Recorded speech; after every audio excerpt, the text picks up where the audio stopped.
There are people draining your energy right around you, right at this very moment. And interestingly enough, they are not the ones who yell at you, nor the ones who insult you, or the ones who attack you directly, because those are very easy to identify. You can see them coming from a mile away. The truly dangerous people are the other ones, the ones who slip silently into your life and who, in a subtle and calculated way, make you feel like you are always the problem. In the next few minutes, I am going to show you exactly how to identify these people. And at the end, I am going to reveal a massive red flag that works even with people you have just met. A warning sign that I ignored for years, that cost me dearly, and that I am going to show you today so it doesn't happen to you. But first, there is one crucial thing you need to understand, and it is fundamental. Your energy doesn't just disappear on its own. Someone is actively taking it. The first type of person who does this is probably someone you trust completely right now. Yes, imagine a person who listens to you all the time, who remembers every little detail you tell them. When you share something personal, they respond with deep empathy and seem genuinely interested in everything going on in your life, in a way that makes you feel safe. It is that person you finally open up to because you feel they won't judge you. You tell them your insecurities, the fears almost no one else knows, those mistakes that deeply embarrass you. And for weeks, maybe even months, everything seems perfect, until the first real conflict arises. It could be a friend, it could even be your parents, or maybe your partner. And when this conflict hits, when this problem arrives, you finally see it. The tension rises, and to get their way, they pull out the complete archive of everything you ever told them. They throw exactly what you confessed in your most vulnerable moments right back in your face. Let's say you shared with a coworker that you felt insecure in your new position, that you felt you weren't up to the task. Months later, in a meeting with your boss present, that same coworker makes a casual comment about how you yourself admitted you weren't ready for that job. They say it with a smile. They say it as if it were a minor detail, an innocent observation, but the damage is already done. And this is terrible because there are people who don't keep your secrets to support you, but rather keep them as ammunition to use against you. Now, this might sound familiar if you ever felt that sharing something intimate became your worst mistake. But wait, because the next type of person is even more common, and you are probably tolerating them right now without even realizing it. This second type of person genuinely seems to support you. They seem to want to see you do well. They celebrate your achievements. They congratulate you when you get something done. But there is always, and listen to this, always going to be a but. Let's say you got that promotion you wanted, that project that excites you, that goal you pursued for months. And that person shows up and says, "That's great, but have you thought about everything that could go wrong?" Or, "I'm so happy for you, but are you sure you can handle that kind of pressure?" These types of people who are stealing your energy don't tell you directly that you can't, because that would be too obvious. Instead, they bombard you with questions that sound like genuine concern. They remind you of all the obstacles. They make you doubt with every sentence. If you decide to launch your own business, for example, something you believe in, something that makes you vibrate, instead of celebrating with you, they say, "How many people have already tried that and failed? Do you have a plan B just in case? What if you lose all your money? Do you really think it's the right time, or that you can actually do it?" And there is one thing here. You need to keep in mind to counter these people, and it is that these people function like broken mirrors. They reflect a distorted image of yourself back to you. And the worst part is that many times they do it because your success reminds them of their own stagnation in life. Your movement forces them to look at themselves, and this makes them uncomfortable. They don't hold you back because they want to protect you. They do it because they can't stand to watch you take off.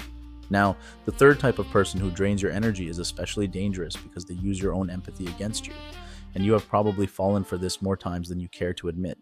Look, let's say someone in your life makes you feel like you are in permanent debt. No matter how much you give, it is never enough. You try to set a healthy boundary, to say no, to prioritize your own well-being for once, and boom, suddenly you find yourself feeling like you just committed the worst betrayal in the world.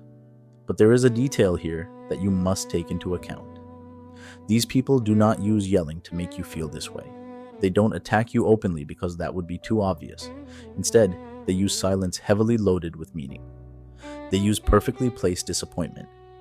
They use phrases like, "I thought I could count on you," or "I didn't expect this from you," or my personal favorite, "It's fine, I understand." You're always like this. They make you feel guilty without accusing you directly. And it is a brilliant way to do it because it is refined manipulation. It could be a family member who calls you at any hour for any reason, no matter what you are doing, no matter if you are working, resting, taking a moment for yourself. And the day you simply decide to ignore it and not help, whether it's because you are exhausted, tired, or just need a break, you are going to be met with a message that turns you into the worst human being on the planet. They don't tell you that you are a bad person, they make you feel it. And that subtle difference is what makes it so effective for them, because they make you sit with that feeling of guilt churning in your stomach and you end up caving in over and over again. Please, understand this. That is not love. That is not a genuine need. It is emotional control disguised as vulnerability. Listen to me for a second.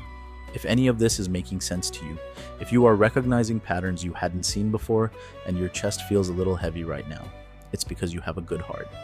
You are empathetic and you care deeply, but a good heart needs strong armor. You do not deserve to have anyone make you feel small or drain the life out of you. If this video is helping you open your eyes, please take 1 second right now to subscribe to this channel and leave a like. Every single video I make is designed with one purpose: to give you the tools to protect your energy and to stop people from treating you like garbage. Join this community right now because you are not alone in this. Together, we are going to bulletproof your well-being. Let's continue, because the next type of person coming up is probably the most common of all, and one that almost all of us have experienced. Imagine you are talking with someone where every conversation ends in the exact same place. No matter how it starts, no matter what topic comes up, it will always end up revolving around them. Their problems are bigger. It doesn't matter if you were telling them something about yourself, about your day, or if you were talking about something else entirely. They will end up talking about their problems.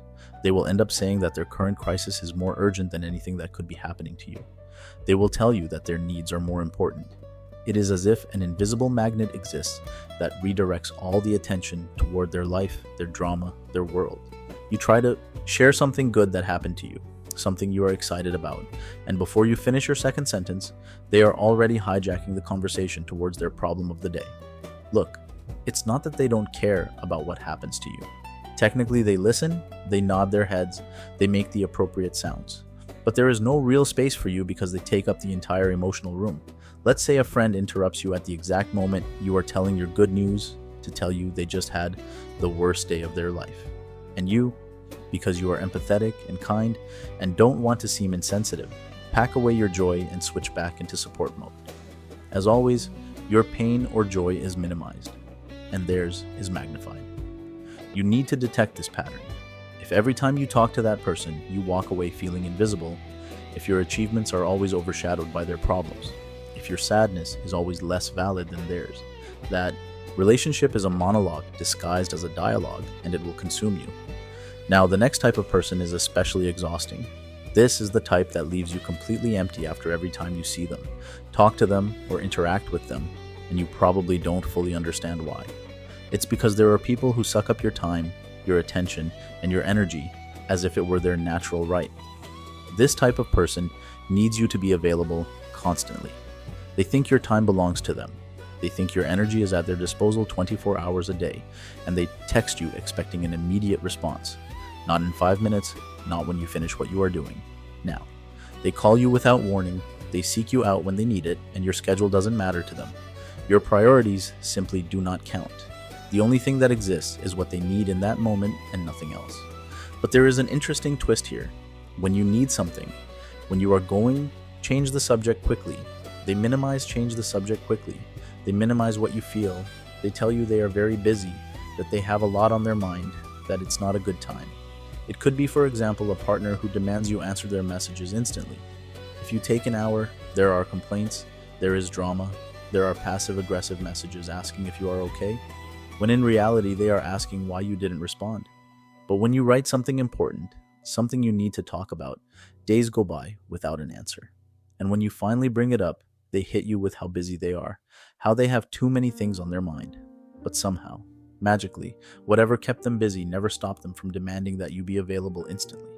That double standard, that hypocrisy, is the sign you have to look out for. When you constantly give more than you receive, when your energy flows in only one direction, when you feel exhausted after every interaction with them, but they seem renewed. That is not a relationship. They are extracting your energy. Now listen closely, because the next type of person is incredibly frustrating. You never know exactly what the hell you did wrong, but they always make sure you feel like you did something. This type of person will never confront you directly. There will be no yelling. There will be no clear fights where you know what the problem is. Instead, everything is indirect. It's sarcasm wrapped in humor that isn't funny. It's heavy sighs, loaded with meaning, looks that say more than words, tones of voice that make you feel something is wrong, but nobody tells you what. You do something, anything, and you have no idea if it's right or wrong, because they never tell you straight to your face. You live in a constant state of high alert, trying to decipher their signals, reading between the lines of what they are trying to say, guessing what you did wrong this time, and you end up apologizing for things you don't even understand. A roommate who never tells you they are annoyed, but leaves passive-aggressive sticky notes in the kitchen or makes comments like, "Don't worry, I'm already used to cleaning all by myself," right after you just cleaned the day before. It seems there is never a real conversation with this person. They just leave you with that permanent sensation that you messed up, but you have no idea how. And the thing about this that can drive you crazy is that you can never solve the problem because they never tell you what the problem is. It's like playing a game where the rules constantly change, but nobody tells you what they are. It is exhausting, confusing, and it is completely intentional on their part, because the control they seek lies in keeping you guessing. The next type of person you have probably experienced, and maybe you didn't identify it as problematic because it disguises itself very well. There are people who turn any conversation into a battlefield. No matter what topic comes up, no matter how casual the chat is, they are ready to fight. A different opinion from theirs is a personal declaration of war. Let's say you mention you didn't like a certain movie. Boom, they activate attack mode. What do you mean you didn't like it? What's wrong with it? Seriously? You didn't understand the message? You don't know how to appreciate good cinema. They are not looking to understand your perspective.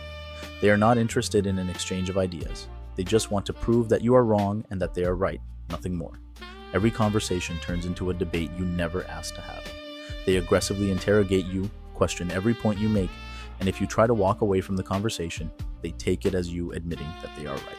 They ask you why you think that, demanding you justify your taste as if you needed to defend yourself in a court of law.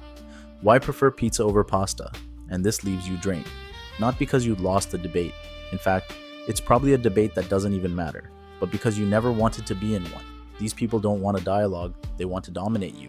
They want to be right more than they want to connect with you, and every interaction with them leaves you emotionally exhausted. Now, here comes the type of person that almost no one identifies in time. The one that seems to be the exact opposite of everything I just mentioned, and that is exactly the problem. This type of person acts like your best friend from day one. You barely know them and they are already talking to you as if you had years of history together. They make you feel special, chosen, different from everyone else. They tell you deeply personal things very quickly, things you would normally take months to share with someone, and they make you feel like you have a unique, instant, almost magical connection. Up until now, everything seems great, especially if you are going through a lonely period, if you need connection, if you are vulnerable. It is very easy to fall into this person's intimacy. But there is a hidden trap here. Real trust is not built in a week. True friendship requires time, consistency, reciprocity, not imposition. To understand it better, imagine an acquaintance from work who, a week after meeting you, is already unloading intense family drama on you, asking you for huge emotional favors just days after you met, and expects you to open up in the exact same way immediately. And if you don't, if you try to maintain healthy boundaries, they simply get offended. They try to make you feel like you owe them something, even though you barely know them, as if the fact that they shared so much so fast obligated you to do the same. There is a key pattern here you must be aware of. When someone artificially accelerates intimacy, when they force closeness with you without giving you the space to get to know them calmly, they are looking for rapid access to your life. Be very careful. They are not building a friendship, they are taking emotional shortcuts, and those shortcuts almost always mean danger, or lead to highly toxic dynamics. Look, identifying all of this hurts, especially when you realize that some of these people are going to be people you love or care about, people close to you, people you have genuine affection for. But there is one thing you must understand with absolute clarity. Seeing these attitudes is already protecting yourself. Recognizing these patterns in the people around you is an act of self-care. You are not in this world to endure relationships that silently destroy you. You are not in this world to hold up people who drown you while they float. You are here to grow, to evolve, and to surround yourself with people who add to your life, not subtract from it. If, while listening to this, you recognize someone, if a name or a face came to your mind repeatedly, do not ignore it. Maybe you can't cut that relationship off immediately. Maybe it's family, maybe it's someone from work. But you can start setting boundaries. You can stop justifying the unjustifiable just because they are someone close to you. You can choose yourself first without feeling guilty about it so that they can never manipulate you again. If this video brought you value, please subscribe to the channel, leave a like, and share it with someone who needs to hear this today. Protect your peace.